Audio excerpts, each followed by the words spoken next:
Hola, hola a todos, muy buenas tardes, ¿cómo están?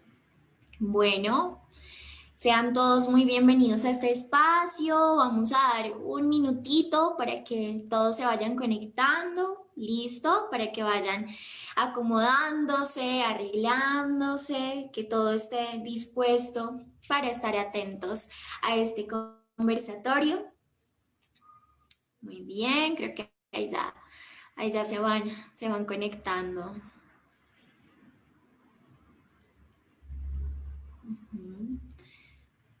Bueno, me voy presentando. Mi nombre es María Camila Morales, soy instructora de yoga acá en Compensar. Nos sentimos muy agradecidos porque nos acompañen en este maravilloso espacio. Hoy tenemos la compañía de una gran persona, de un excelente, excelente maestro. Su nombre es Gibran Valdés. Gibran está en este momento desde México nos está acompañando. De verdad, es en mi nombre, en nombre propio y en nombre de todo Compensar, nos sentimos muy orgullosos de tenerlo junto con nosotros e igualmente a cada uno de los participantes que hoy nos acompañan desde este Facebook Live. Entonces, voy a empezar presentando a Gibran. Entonces, bueno, Gibran, como les mencionaba, es nacido en Ciudad de México. Él es profesional en física de la UNAM. Bueno, él además es el maestro más joven de la Asociación Internacional de Yoga Yoguismo, practica e interpreta el cello y también practica capoeira más o menos desde los 5 años de edad, desde muy temprana edad. Entonces, Gibran, muy bienvenido, muchas gracias por acompañarnos. Es un honor para nosotros tenerte acá. Muchas gracias a ustedes por invitarme. Es un placer estar aquí. Muchas gracias a todas las personas que nos están acompañando. Y bueno, espero que todos nos la pasemos muy bien en este conversatorio. Esa es la idea. En compensar para nosotros es muy importante lograr ese equilibrio y bienestar entre el cuerpo, la mente, el espíritu. Y es por eso que tenemos incluido en nuestra oferta la práctica del yoga, de esta hermosa disciplina. Tenemos, bueno, a partir de la pandemia tenemos muchos cursos virtuales, entonces nos trasladamos a las plataformas virtuales, pero ya afortunadamente desde mañana empezamos con nuestra sede de Cajicá, entonces todos muy bienvenidos nuevamente y pueden entrar a nuestras tiendas virtuales para tener más conocimiento acerca de este tema. Gibran, quiero empezar con una pregunta. A veces puede parecer básica, pero la verdad creo que desde la perspectiva de todos es bastante distinto y puede llegar a ser muy profundo. Y es, ¿qué es el yoga? Muy bien, pues esa pregunta se puede responder a muchos niveles. Se puede responder como en diferentes dimensiones, si lo quieren ver así.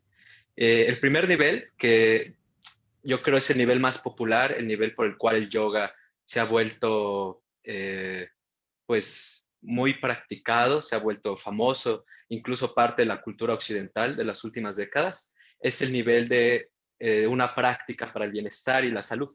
Entonces, el yoga se puede ver como eso, como una práctica que ayuda a mejorar la salud de tu cuerpo, que ayuda a bajar los niveles de estrés, que te ayuda a dormir. Y claro, el yoga puede ir mucho más lejos o puede ser mucho más profundo. Eso depende mucho del practicante y de la maestra o el maestro que está enseñando yoga. Puede pasar a ser un estilo de vida, no solamente una práctica de bienestar, sino una manera de vivir tu cotidianidad, una filosofía o una visión también. Y incluso se puede ir aún más lejos que eso, y el yoga se puede tomar como un camino de desarrollo personal, un camino de desarrollo espiritual, en el cual uno busca liberarse de las ataduras propias y colectivas. Y bueno, ¿qué es el yoga? Depende mucho desde dónde tú lo practiques, desde dónde tú te acerques a él. Ha habido muchas maneras de hacer yoga y muchas visiones de cómo es el yoga. Eh, Típicamente cuando alguien dice voy a hacer yoga, colectivamente tal vez pensamos que esa persona va a ir a hacer algunos estiramientos, a relajarse un poco, a lo mejor a meditar. Sin embargo, es que la realidad es que el yoga se puede convertir o puede ser, y eso desde sus orígenes, que data de hace miles de años, se puede convertir en una forma de desarrollo humano, ¿no? Una forma de aprovechar el potencial que tenemos como personas. Bueno, creo que me acabas de responder la siguiente pregunta, que era cómo influía en nuestras vidas. Y creo que ya lo mencionaste. Entonces, anoche estábamos conversando y hablábamos de la diferencia del yoga tradicional al yoga moderno. ¿Quieres comentarnos un poco acerca de este tema? Claro que sí. Bueno, no, es importante saber que el yoga no ha sido una filosofía o una práctica que desde la antigüedad ha evolucionado linealmente sin interrupciones hasta el día de hoy. La realidad es que el yoga más o menos tiene unos 3.500 años, algunos autores hablarán de 5.000 años, pero las pruebas más contundentes las podemos ubicar más o menos en el 1.500 antes de Cristo o antes de nuestra era. Y la realidad es que en todos estos años, 3.500 años, el yoga ha evolucionado y ha cambiado muchísimo, tanto la forma de pensar o de ver lo que es el yoga. Podemos encontrar muchas definiciones de la palabra yoga. A veces cuando yo doy algunas clases o talleres de iniciación al yoga, lo primero que hago con los alumnos es darles una hoja con 15 definiciones diferentes de lo que es el yoga, un poco para que se den cuenta que la cosa no es tan sencilla como parece, ¿no? Y bueno, ha habido muchas maneras de ver el yoga, muchas formas de practicarlo. Y en términos de esas diferentes formas de ver el yoga, académicamente o de forma intelectual, se ha dividido la historia del yoga en dos bloques importantes, lo que se conoce como yoga tradicional o yoga premoderno, que más o menos abarca del 1500 antes de nuestra era o antes de Cristo hasta finales del siglo XIX. El yoga moderno del XIX, nosotros parte del yoga moderno. ¿Cuál es la diferencia entre estos dos bloques, si se quiere? ¿Por qué la yoga entre yoga tradicional y yoga moderno? Es importante entender esto. Yo siento que a veces practicamos yoga pensando que lo que hacemos literalmente o de forma exacta es igual como lo hacían los yogis del pasado. Entonces, básicamente hay tres elementos que yo considero muy relevantes para marcar positivamente las diferencias entre el yoga moderno y el yoga tradicional, porque las diferencias pueden ser negativas o tóxicas, si lo quieren ver así, y positivas o saludables. Entonces, ¿cuáles son las diferencias positivas o saludables del yoga moderno con respecto al yoga tradicional? La primera es que el yoga moderno, típicamente, no en todos los casos, pero las formas de yoga moderno más populares son laicas, ¿de acuerdo? No están asociadas a algún discurso religioso o algún dogma específico religioso. Es por eso que hoy en día decenas, si no es que cientos de millones de personas en todo el mundo practican algún estilo de yoga moderno. Y claro, en toda esta diversidad hay gente con diferentes creencias. En cambio, el yoga tradicional usualmente o típicamente estaba asociado de una forma u otra a algún tipo de pensamiento religioso, particularmente lo que hoy se conoce como el hinduismo, ¿no? Que en su tiempo era el brahmanismo, pero también hay yoga budista, en fin. Entonces, esa yo creo que es una de las diferencias más importantes. La práctica de yoga se ha vuelto laica. Esto permitió también una segunda diferencia muy importante, y es yoga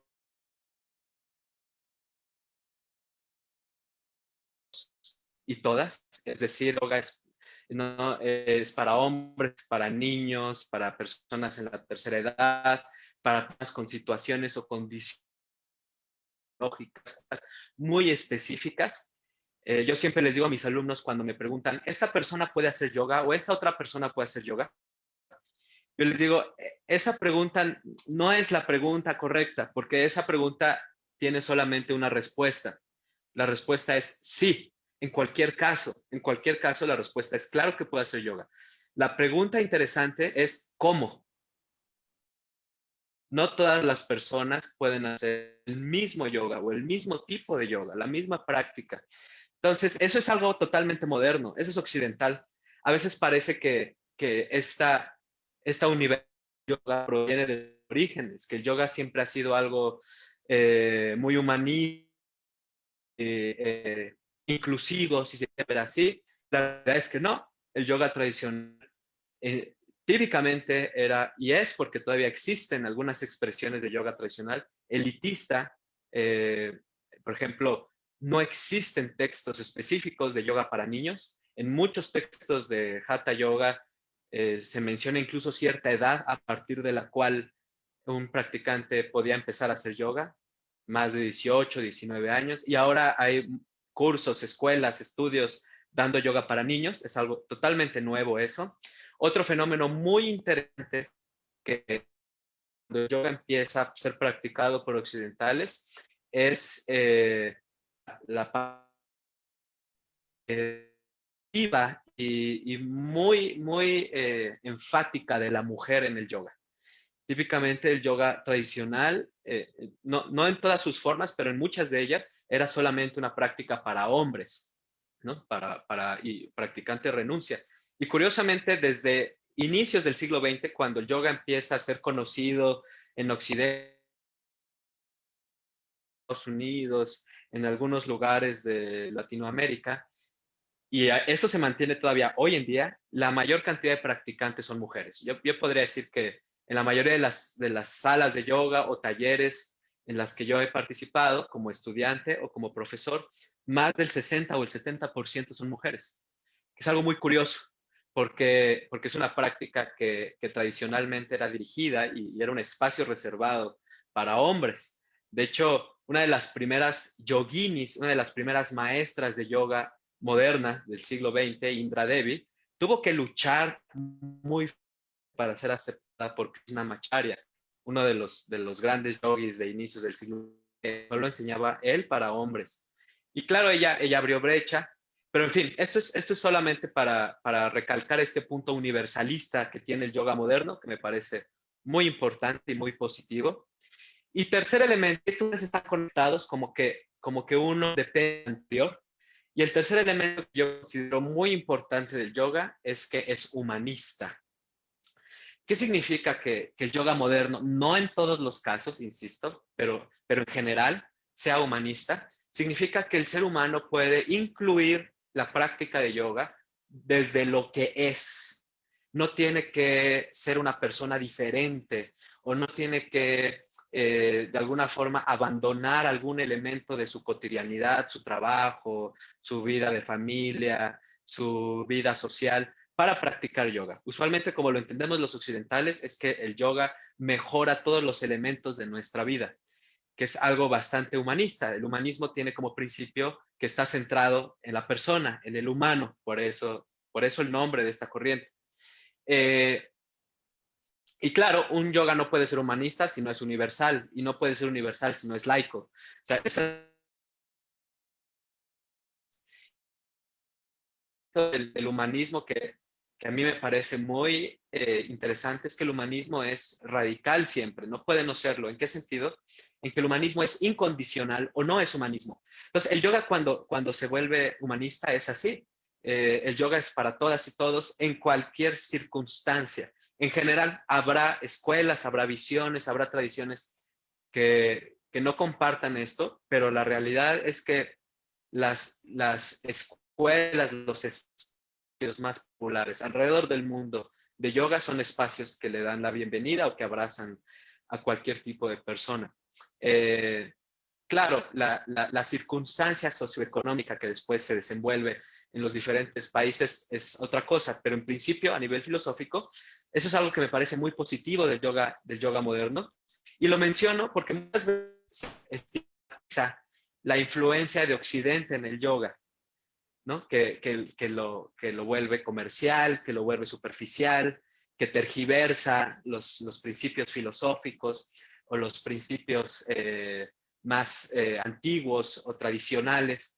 Y sí, es cierto que a veces sucede esto, es cierto que al volverse muy popular y una sociedad como esta, al volverse el yoga una mercancía, pierde muchas cosas, pero no en todos los casos. En algunos casos se busca resguardar lo más valioso de las tradiciones y además que hay que reconocer que Occidente definitivamente ha tenido una influencia positiva también en cómo se practica y cómo se ve el yoga.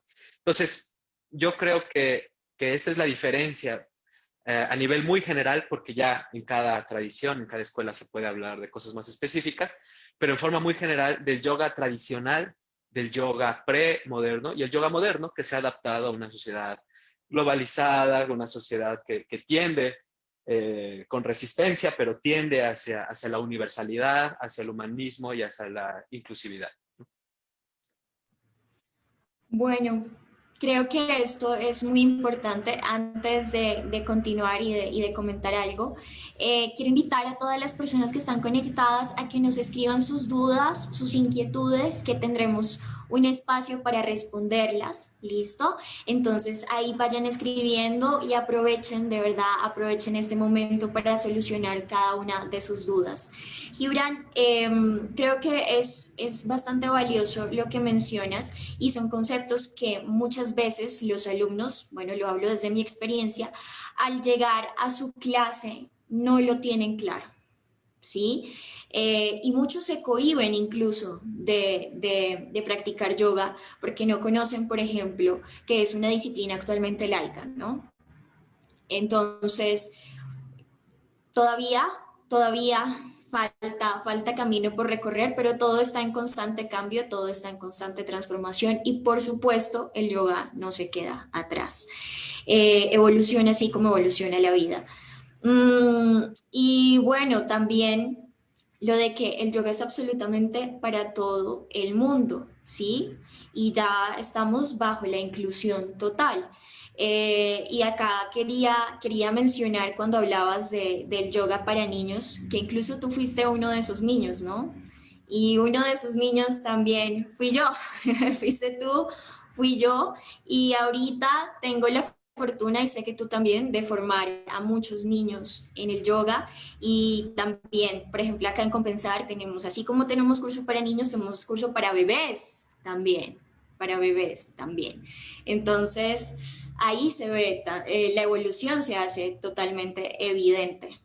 Entonces, bueno, no sé si nos quieres comentar en este momento cómo llegaste al yoga. Bueno, yo no llegué al yoga. Yo nací en el yoga. Yo tuve la fortuna, igual que tú, Cami, de nacer en una familia yogi, si se puede decir así. Mis padres se conocieron en el yoga y ellos hacían yoga antes de que yo naciera. Entonces, realmente, por ejemplo, así un dato importante para marcar qué tanto el yoga llegó a mí y yo no al yoga, yo no tengo recuerdo de mi primera clase de yoga, en mi memoria no está. Yo estaba tan chiquito que no sé cuándo llegué al yoga. Yo ya me acuerdo de mí mismo haciendo yoga. Mis primeros recuerdos ya están en eso y capoeira también, que empecé más o menos en la misma edad. Eh, y hay una novela de un escritor británico que se llama Chesterton, la novela se llama La esfera y la cruz, y hay un personaje ahí que dice que él primero conoció la magia y luego conoció el mundo, ¿no? Y yo me identifico bastante con esa frase, porque realmente los primeros, y sin exagerar, 12 o 13 años de mi vida fueron una etapa muy mística y muy mágica para mí.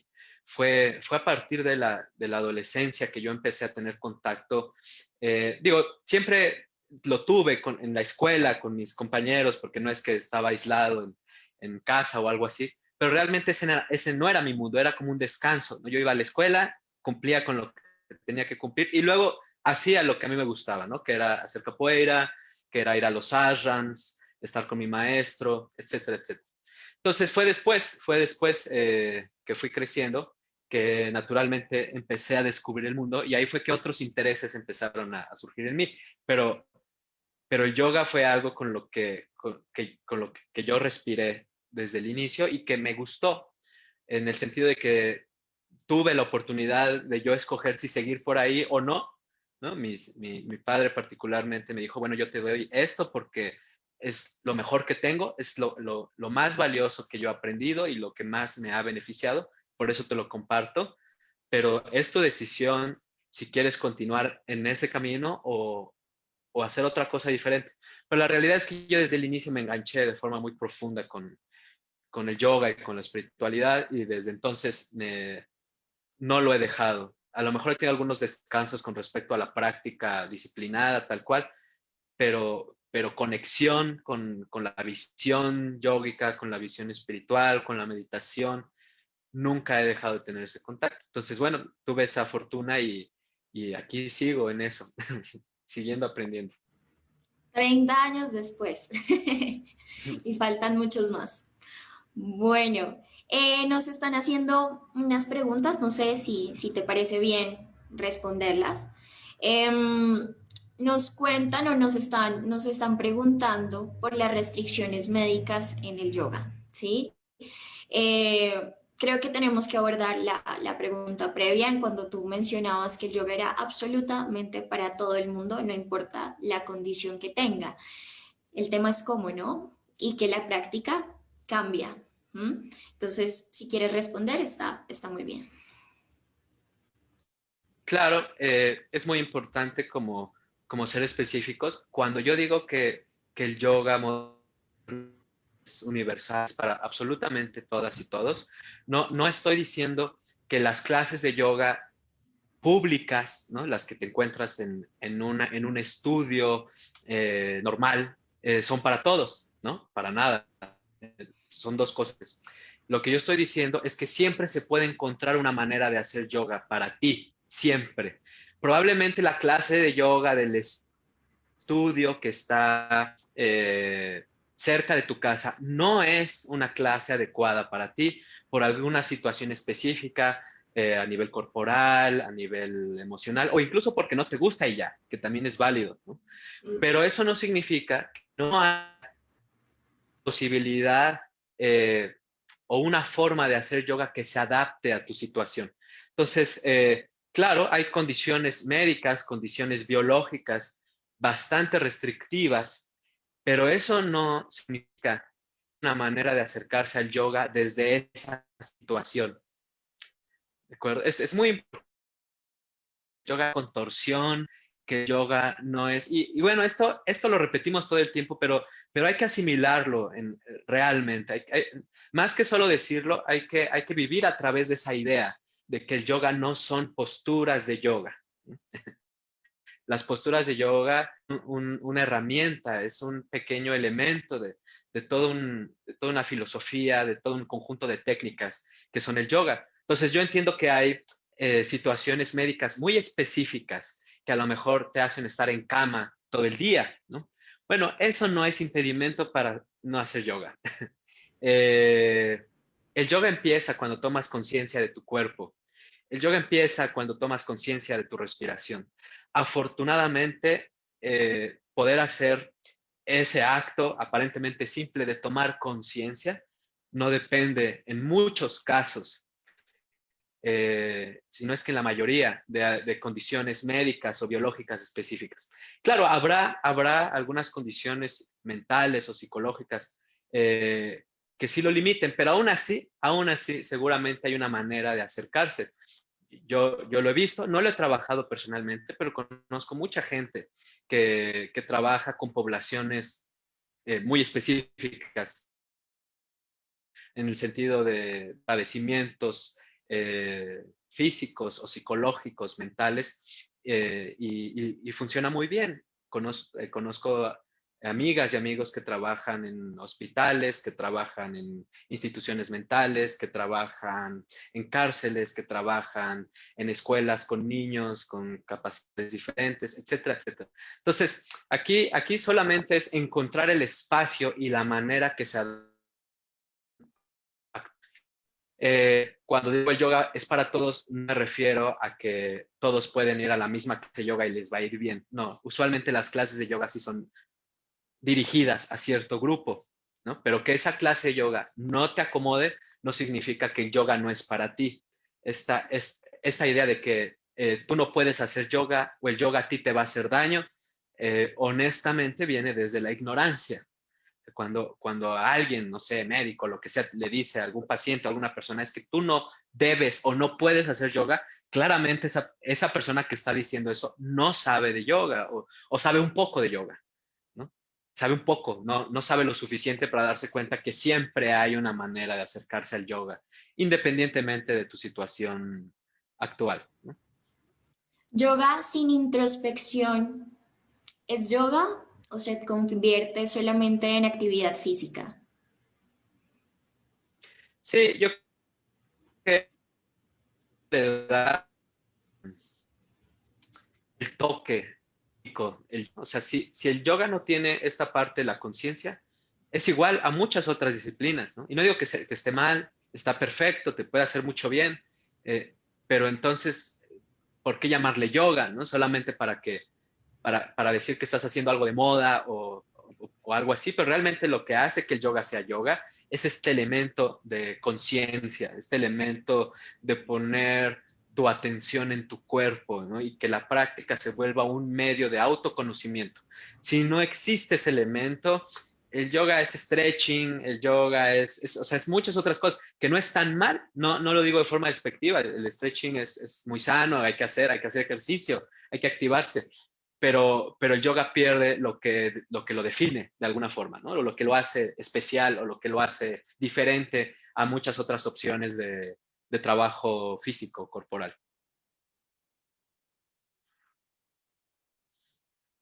Perfecto. Bueno, esas eran las preguntas que tenían por ahora. Ya iremos leyendo más preguntas. Gibran,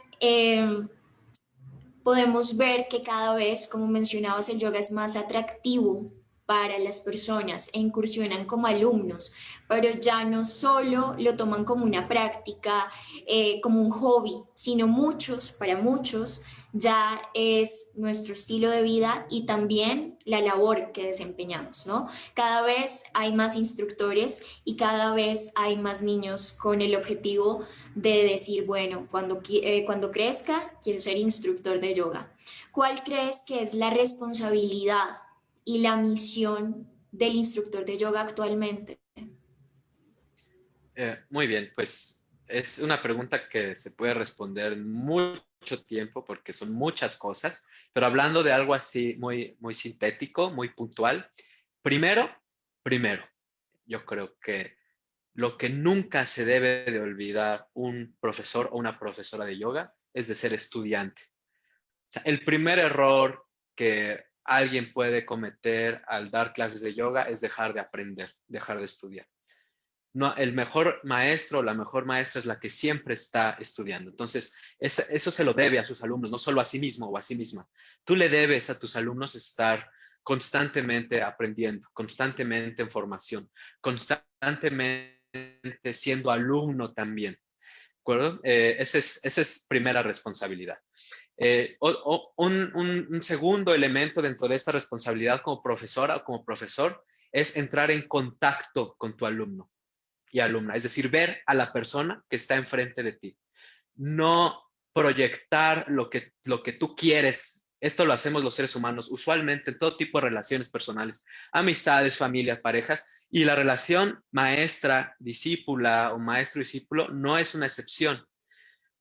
A veces nuestros estudiantes no son los estudiantes que nosotros esperamos o queremos o deseamos y no nos damos cuenta y entonces proyectamos esa carencia. Es muy importante siempre en cualquier relación humana, específicamente en la relación maestra o maestro, profesor, profesor, alumno, entrar en contacto con la persona. Es la única forma en que tu enseñanza sea lo suficientemente específica para que esa persona pueda, o para que el yoga pueda satisfacer las necesidades específicas de esa persona. eh, Como decía Krishnamacharya, ser profesor o profesora de yoga es saber transformar o cambiar lo que tú sabes para que se adapte a la persona que tienes enfrente de ti. Es decir, como tú lo practicaste y como tú lo conoces, tal vez no es la manera más adecuada, más sana o más eficiente en que la persona que está enfrente de ti lo vaya a aprender o lo vaya a practicar. Y como profesor y profesora, tú tienes que tener esa habilidad de identificar eso, identificar que tienes que enseñarle esto de esta manera y si dominárselo de otra manera o con otros específicas. Entonces, hay que entrar en contacto con las personas, y no necesariamente un contacto físico o ser sus super amigos, no necesariamente eso, más bien poner atención e invertir energía para darte cuenta de la persona que está enfrente de ti. Eso es muy importante, yo creo, como profesora y profesor de yoga. Hay anécdotas de algunos de mis maestros que a mí me hacen ver cómo esto es cierto.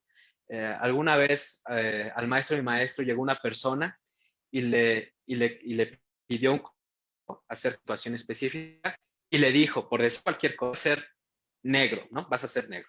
Llegó otra persona en una situación casi igual a la de la primera persona, le pidió consejo y el maestro le dijo, y tú vas a ser blanco, ¿no? Por decir otra cosa. Es decir, les dio consejos totalmente opuestos y los dos en las situaciones específicas eran lo adecuado para cada persona. Supongamos que alguno le aconsejó, tú lo que tienes que hacer es leer, ¿no? Y al otro le dijo, tú lo que tienes que hacer es no leer.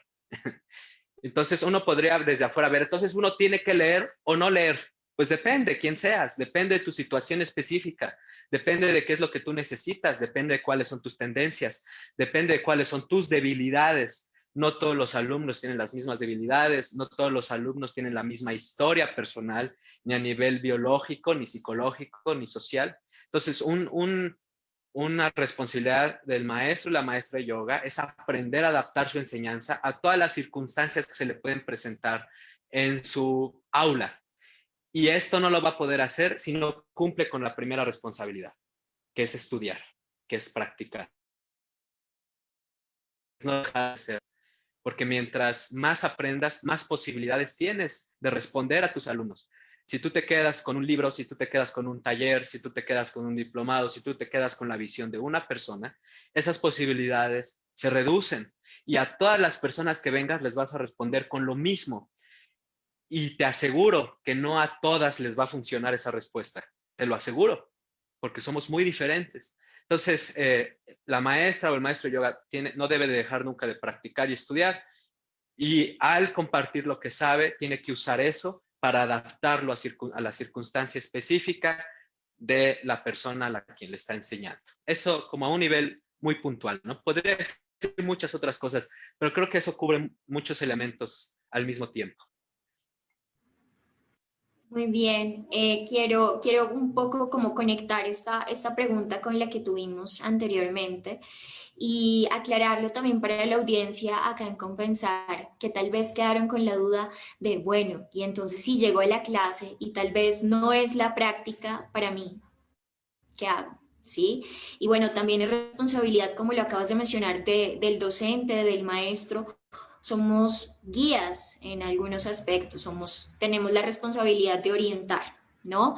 Y de no dejar que estas personas que lleguen a nosotros simplemente, digamos, como mencionas, no funcionó la respuesta y hasta ahí llegué yo. No, o sea, cada persona que llega a nosotros no es por casualidad, es por una unión de causas, ¿sí? Nosotros acá afortunadamente podemos contar con una planta de docentes en yoga muy capacitados y bueno, y todos tan diversos, ¿no? Todos de escuelas distintas. Pues yo me uno porque acá les comento a ustedes, Gibran fue uno de los maestros que me formó a mí. Tomé con él mantra, yoga para niños y es gracias a él que tengo buen conocimiento en estos temas. Muchas gracias, Gibran, de verdad. Aprovecho para decírtelo, pero ya te lo he dicho en otras ocasiones. Y, y bueno, es por eso que nosotros trabajamos muchas modalidades y tenemos diversidad para todos ustedes.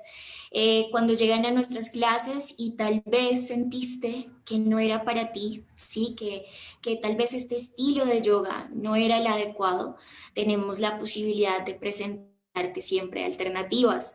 Por eso tenemos, bueno, yoga en agua, tenemos yoga restaurativo. Si no te sentiste bien, tal vez en el restaurativo y necesitas más movimiento, también te tenemos Kundalini, Vinyasana, bueno, o sea, tenemos una infinidad de posibilidades para ti, para que experimentes la práctica, porque volvemos a insistir en que el yoga es para absolutamente todo el mundo, por supuesto, si te conectas con la práctica.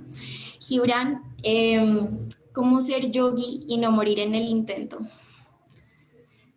¿Cómo ser yogi y ser Muy bien. exitoso en este mundo?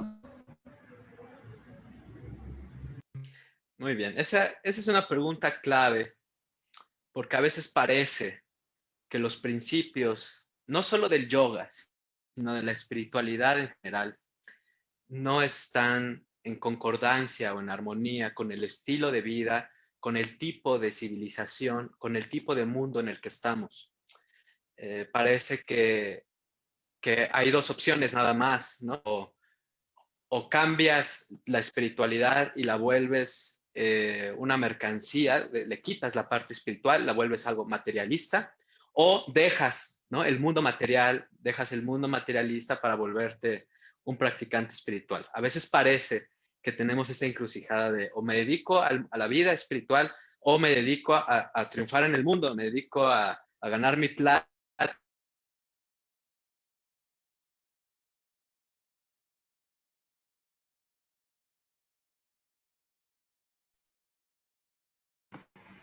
Hola, Hay Gibran. formas, hay formas. ¿Perdón? No, no te había escuchado, perdón, ya, continúa, lo siento, es que creo que se Ah, había cortado un momento la transmisión. ok. ¿Me escucho bien ahora? Escucho perfectamente, Ok, sí, continúa. muy bien. Entonces, estaba en que es muy importante entender que no es necesario escoger un bando, que se pueden integrar tanto mi vida espiritual como mi cotidianidad, como mi vida habitual. De hecho, lo ideal es que uno se olvide de esta dicotomía. Lo ideal es que uno no piense entre mi vida espiritual y mi vida no espiritual, que es lo que a veces nos sucede, ¿no? Somos muy espirituales en nuestros retiros, somos muy espirituales en nuestras clases de yoga, somos muy espirituales en los talleres y luego nos salimos de ese espacio y volvemos a ser la misma persona de siempre. Y entonces parece como que llevamos una doble vida, ¿no? Parece que tenemos una vida de yogis y una vida normal, una vida cotidiana, promedio. Nadie puede tener una doble vida. Eso es una ilusión. Cuando uno piensa que tiene una doble vida, la realidad es que una de las dos es falsa. Una de las dos vidas no existe. Y en este caso, típicamente es la espiritual. Típicamente no hay vida espiritual. Es un acto histriónico, a lo mejor, o un ratito para sentirme un poco bien. Pero una persona que realmente se compromete con la espiritualidad, tiene que buscar una manera, y eso es a lo que voy ahorita, de que todo lo que haga sea espiritual, que todo lo que haga, que todos los gestos, que todas sus relaciones, que todo lo que diga, sea parte de ese camino. Y no me refiero, porque a lo mejor la gente está pensando que entonces para todos lados tiene que ir de blanco y hablando de cosas muy elevadas y todo lo tiene que hacer así como en las nubes, porque no me refiero a eso. Las cosas mundanas se ven igual de mundanas cuando son espirituales. La diferencia a veces ni siquiera es externa, es interna, ¿de acuerdo? Entonces aquí la clave está en que buscar que todo lo que hagas, que esta es la parte difícil, para que tu vida se vuelva un camino de crecimiento y no esté dividida, no esté segmentada entre mi camino de crecimiento y mi vida normal. Para que sea un todo lo que hagas tiene que venir de tu corazón. Eso es muy importante. Todas las decisiones que tomes, ¿no? Si vas a estudiar esto o si vas a estudiar lo otro, si vas a empezar esta relación o si la vas a terminar, si vas a seguir en este trabajo o no, si vas a meterte en esta clase, etcétera. Incluso las decisiones más sencillas, como si me voy a comer este platillo que tengo enfrente o no, tratar de tratar de auténtico. Siento yo que uno puede reducir fácilmente las decisiones en dos tipos de decisiones. Decisiones que vienen desde el amor y decisiones que vienen desde el miedo. ¿De acuerdo? Entonces, cuando tú escoges desde el miedo, te estás saliendo del camino. No importa muy bien. Aunque tú escojas irte no sé, a tal país, a hacer un trabajo altruista, ayudar a los que se están muriendo de hambre. Si esa decisión la haces por miedo, aunque beneficies a los demás, es una decisión que no te va a ayudar en tu crecimiento personal, que está fuera de tu camino. La única manera de que todo lo que hagas sea parte de tu camino espiritual, sea lo que sea, ir al cine, ir de compras, sea parte de tu camino espiritual, es que cuando lo decidas de corazón, lo decidas desde tu centro. Este camino a veces yo le llamo el camino del intento, porque es un camino en el que tienes que ser impecable, y en el sentido no es perfecto, no es que seas perfecto o perfecto y que todo te salga bien y que seas una santa o un santo inmaculado por ahí, no. Cuando yo digo que en este camino tienes que ser impecable, me refiero a que nunca dejas de intentar, nunca dejas de intentar. ¿Intentar qué? Intentar observarte, intentar estar presente, estarte comiendo una pizza y estar presente mientras te la comes, disfrutarla con totalidad, estar ahí, hacerlo de corazón, sin culpa, ¿no? Porque, ay, sí, me compro la pizza, pero siento culpa porque me cuido, no sé qué, o escojo esta carrera porque así mis papás me van a aceptar, o porque tengo miedo de no tener un futuro financiero estable. Yo qué sé, no, cualquier decisión la puedes tomar por miedo o por amor, incluso las más sencillas, como comer o dar un paseo en la calle. Si todo lo que haces tú intentas que sea de corazón, aunque no salga, aunque no sea de corazón, pero lo intentas, es parte de tu camino personal. Entonces, es un camino difícil, pero es un camino que lo integra todo. No, no, ya no seas yogi y se muere en el intento. Ya puedes trabajar y ser exitoso o exitosa, puedes tener tu vida social, tener tu vida amorosa, tu vida familiar, tener tus hobbies, tener tus pasatiempos mundanos y que sean parte de tu camino porque estás consciente y te entregas con totalidad a eso que estás haciendo.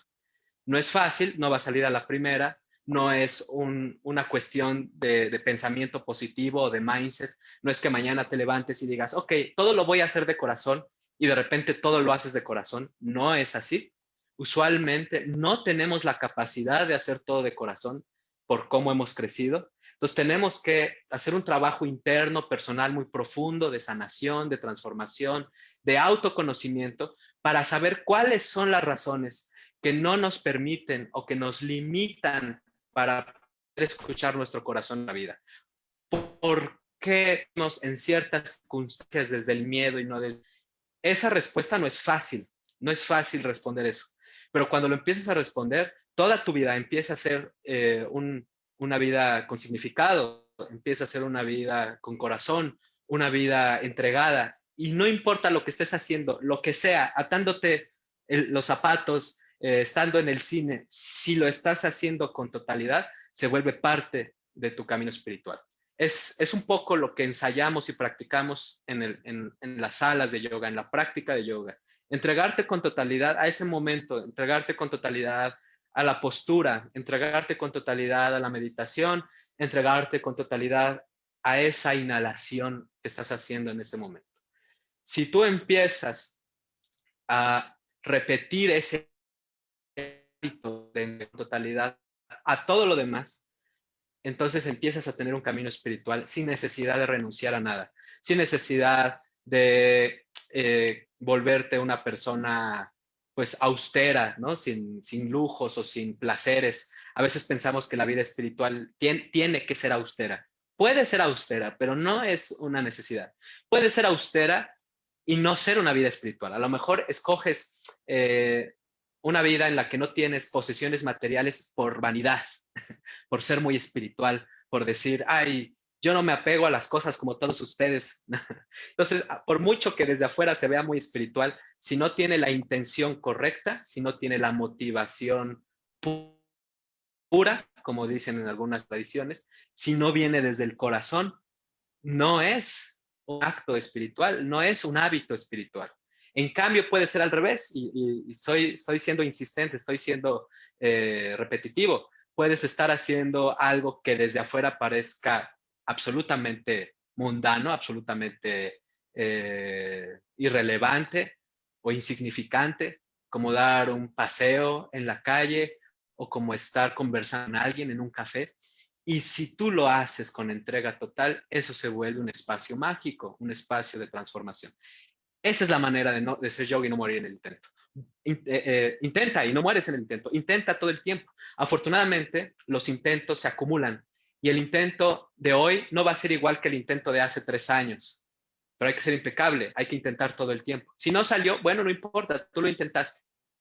Afortunadamente, siempre vas a tener más oportunidades para volverlo a intentar y volverlo a intentar. Y tus intentos van a ser cada vez de más calidad hasta que llegue un momento en que tu intento sea natural y estés en presencia permanentemente y todo lo que hagas viene de tu corazón y de tu verdadera naturaleza. Bueno, espero no haber sido oscuro y haber aclarado un poco este punto. Muy claro. Y de hecho vienen a mí dos pensamientos. El primero, una frase que mi madre me repite todo el tiempo y es, hija, recuerda estar en el mundo, pero sin pertenecer a él. ¿Sí? Y es la manera en que ella me lo repite y creo que es exactamente de lo mismo que estamos hablando, ¿no? No podemos alejarnos de nuestra realidad, pero sí conservar nuestra esencia, ¿no? Nuestra esencia divina y vivir con conciencia plena. Y también recuerdo a mis estudiantes en clases de meditación cuando me dicen, no, es imposible para mí de verdad mantener la mente enfocada. Es imposible. Llegan pensamientos todo el tiempo. Yo digo, ok. Y ahí me parece valioso lo que mencionas de, no importa si fallas, pero recuerda siempre retornar al intento, ¿sí? Entonces ahí es cuando les digo, no te juzgues, no pasa nada, ¿ok? Pero trata de no evitar el pensamiento, sino simplemente retorna, ¿sí? Y vuelve, inténtalo.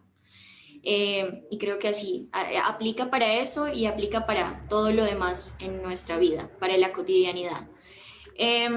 Bueno, ya vamos finalizando y quería hacerte un par de preguntas, ¿sí? Así muy rapiditas. Nos preguntan acá nuestros invitados sobre el yoga y el manejo de las emociones, ¿sí? ¿Cómo influye el yoga o qué beneficios trae para el control emocional? Muy bien. Bueno, esa es una de las, yo creo, grandes cosas que vuelven atractivo al yoga, porque estamos en una sociedad cuyos hábitos emocionales son bastante tóxicos.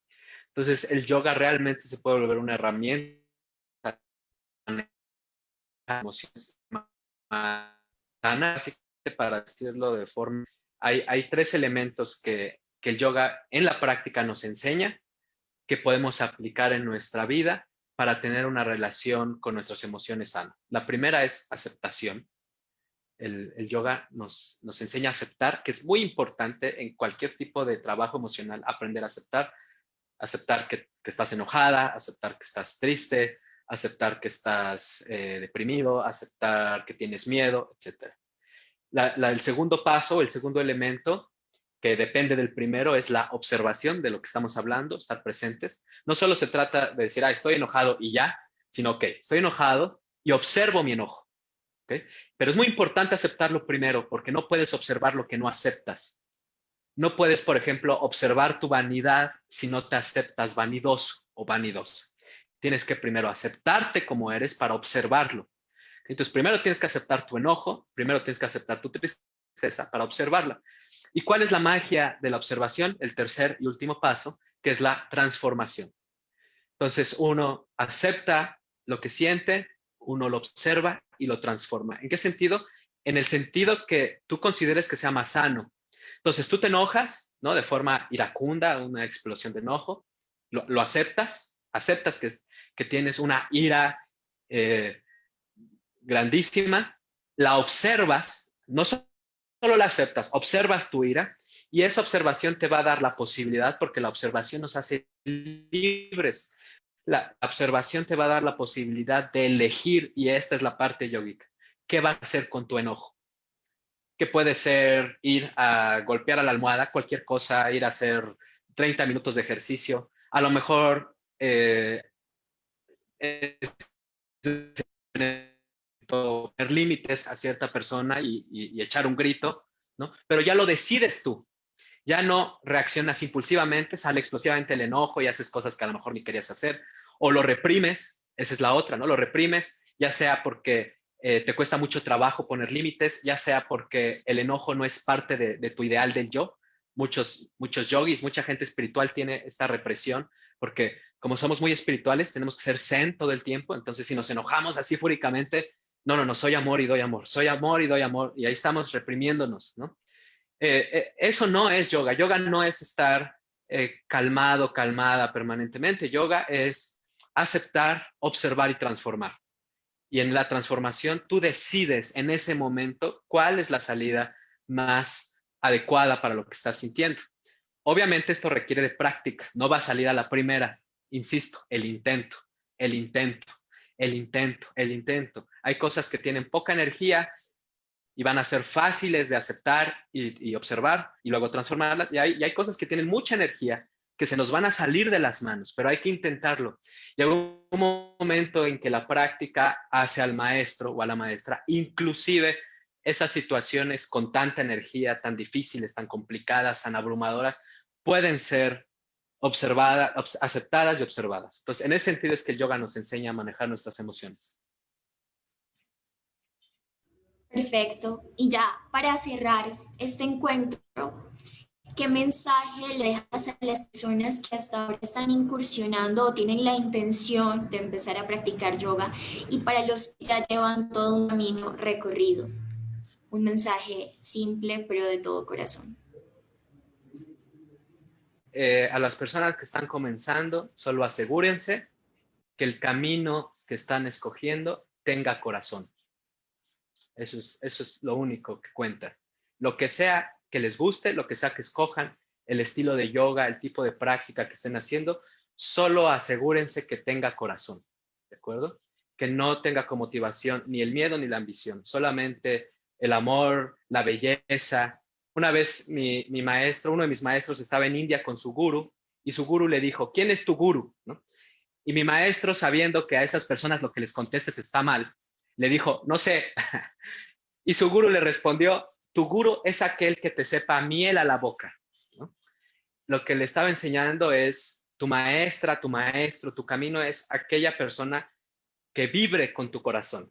Entonces, esa es la única condición que cuenta, no otra. Yo les podría decir, ay, asegúrense que sus profesoras y profesores tienen 20 diplomas. Y, bueno, esas cosas son relevantes, pero lo más relevante de todo es que te sepa miel a la boca. Y a los que ya llevan un camino avanzado, la recomendación es que lo que yo les recomendé a los primeros no se les olvide. Y ya. Gibran, muchísimas gracias por aceptar esta invitación. De verdad, llenas nuestros corazones de alegría y, y de verdad no tengo más que gratitud. Sé que todas las personas que nos acompañaron se sienten de la misma manera. A todos, muchas gracias por acompañarnos. Bueno, espero que podamos tener otro espacio, que nos podamos encontrar. Es un tema tan amplio que esto solamente es un abrebocas, ¿sí? Teníamos muchas más preguntas y nosotros dijimos, no, sí, ahí alcanzamos. Mira que no alcanzamos, pero no importa. Espero que haya otro espacio. A todos nuestros invitados, de verdad, con toda el alma. Muchas gracias por seguir junto con nosotros, por acompañarnos incluso en la distancia. Espero que puedan, si quieren tener más conocimientos, si quieren incursionar en este camino, pueden entrar a nuestra tienda Compensar online, conocer nuestros cursos, ahondar un poquito más en el tema y los estaremos esperando. Espero que también compartan este video para que el mensaje se siga difundiendo. Muchas, muchas gracias a todos por acompañarnos. Gibran, mil gracias. De verdad, que tengas una hermosa noche, al igual que para todos. Muchas gracias a ustedes. Fue un placer para mí compartir. Gracias por la invitación. Muy buena noche a todos. Que descansen.